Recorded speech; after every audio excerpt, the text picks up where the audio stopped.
सत्य से बड़ा कोई धर्म नहीं है। इसलिए सत्य बोला करो। क्या बोलना चाहिए? सत्य। आप लोग कितना झूठ बोलते हैं दिन भर में? 100 ग्राम, 200 ग्राम, 250 ग्राम, आधा किलो, 1 किलो, कितना झूठ बोलते हैं आप लोग। झूठ ना बोला करो मेरी माँ, समझाओ लोगों को। झूठ बोलकर हम पैसा कमा तो लेते हैं, लेकिन वो पैसा कुछ दिन बाद ही बहुत कुछ लेकर चला जाता है। इसलिए जीवन बेईमानी से नहीं, जीवन ईमानदारी से जीना चाहिए। बेईमानी सदा के लिए छोड़ दो और ईमानदारी से सत्य के रास्ते पर चला करो। एक संत जी जा रहे थे एक किसान खेत में। सुनिएगा ईमानदारी और बेईमानी में क्या अंतर होता है। एक संत जी जा रहे थे,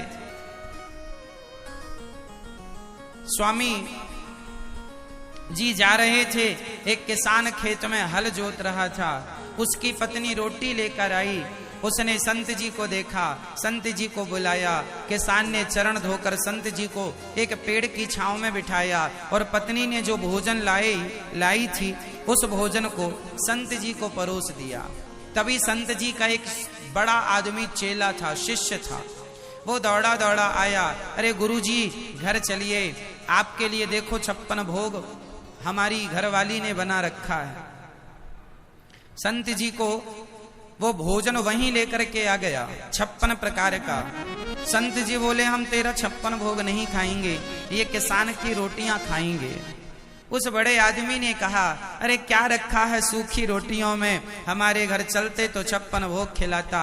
संत जी ने कहा अभी बताता हूं। संत जी ने उस किसान की एक रोटी अपने हाथ में पकड़ी और वो धनवान जो था उसकी भी एक रोटी या पूड़ी जो भी थी संत जी ने दूसरे हाथ में पकड़ी और दोनों को निचोड़ दिया, दबाया।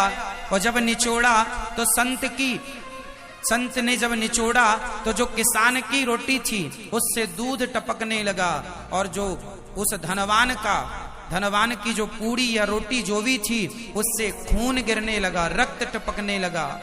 संत जी ने कहा देख ले, ये जो किसान है ये मेहनत करके ईमानदारी से कमाता है तो इसके भोजन में इसका आहार दूध की तरह शुद्ध है, और तू बेईमानी से धन कमाता है, इसलिए तेरे अन्न में भी वो बेईमानी का जो तूने लोगों का खून चूसा है वो खून तेरे भोजन के द्वारा लोगों के अंदर जा रहा है। इसलिए ईमानदारी की रोटियां खाया करो। बेईमानी जब आप किसी का खून चूसते हैं, ठगते हैं, हड़प लेते हैं धन को, तो क्या होता है, वो खून आपके भोजन में मिल जाता है, अर्थात वो बेईमानी आपके भोजन के द्वारा अंदर जाती है। जो आदमी आपका अन्न खाएगा उसकी बुद्धि भ्रष्ट होती चलेगी। इसलिए बच्चों को ईमानदारी की रोटियां खिलाइए। आज लोगों के पास धन बहुत है फिर भी शांति नहीं है। कारण क्या है? कारण यही तो है कि लोग बेईमानी करना नहीं छोड़ रहे हैं। लोगों को पता है कि ये काम गलत है फिर भी कर रहे हैं। उन्हें लग रहा है कुछ प्राप्त हो जाए, धनवान बन जाएं, हम धनवान बन जाएं। अरे क्या करोगे इतने धन का? जितना आपकी मेहनत से कमा रहे हो वो बहुत है। बेईमानी के करोड़ों कमा कर करोगे क्या? ईमानदारी के कुछ ही बहुत है। इसलिए ईमानदारी का जीवन जिया करो, बेईमानी का नहीं। ईमानदारी की रोटियां बच्चों को खिलाया करो, बेईमानी की नहीं। कोशिश ये करो कि हम सत्य बोले, ईमानदारी से चलें।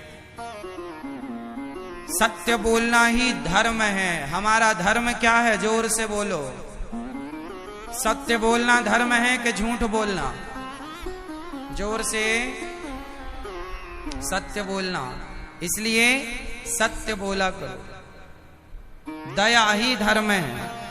दया धर्म का मूल है, पाप मूल अभिमान।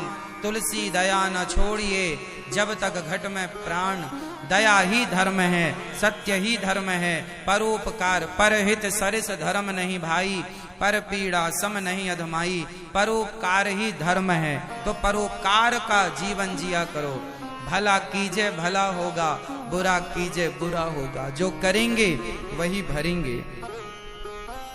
तो मनुष्य का धर्म है सत्य बोलना।